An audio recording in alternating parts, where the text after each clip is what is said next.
Hi, Manna family.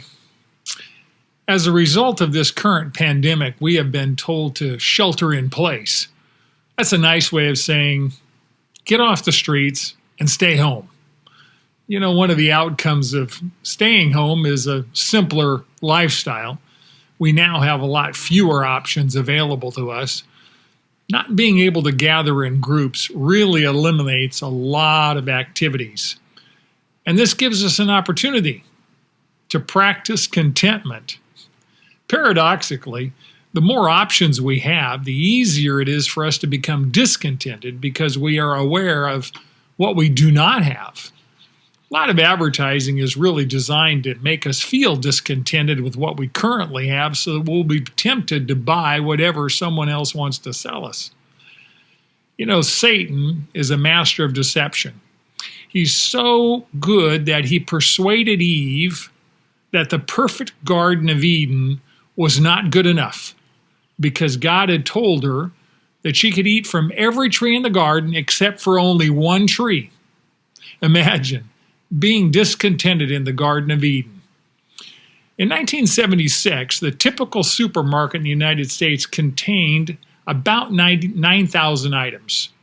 Today, the average supermarket carries 39,500 items.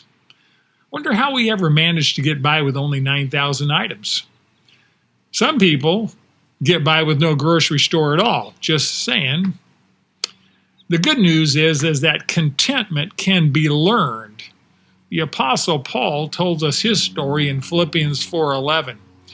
He says, "Not that I speak from want, for I have learned to be content in whatever circumstances I am.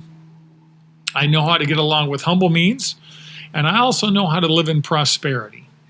In any and every circumstance, I have learned the secret of being filled and going hungry, both of having abundance and suffering need.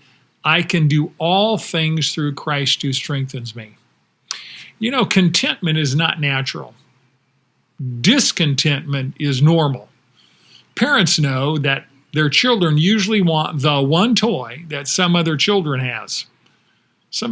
Kind of like some adults we know. The discontented person is the one who's usually asking God for something else instead of thanking God for what they already have. The contented person is not defined by what they have or by what they don't have. The contented person is defined by who they are and by whose they are. Here's a definition of contentment. Contentment is a state of being satisfied with God Himself and whatever He chooses to provide. Let me say that again. Contentment is the state of being satisfied with God Himself and with whatever He chooses to provide. We can always be satisfied with God because God is always good, and whatever He provides is always exactly what we need. When Paul and Silas were beaten and bloody for preaching the gospel in Philippi, they were thrown into prison and chained to wooden stocks that immobilized them.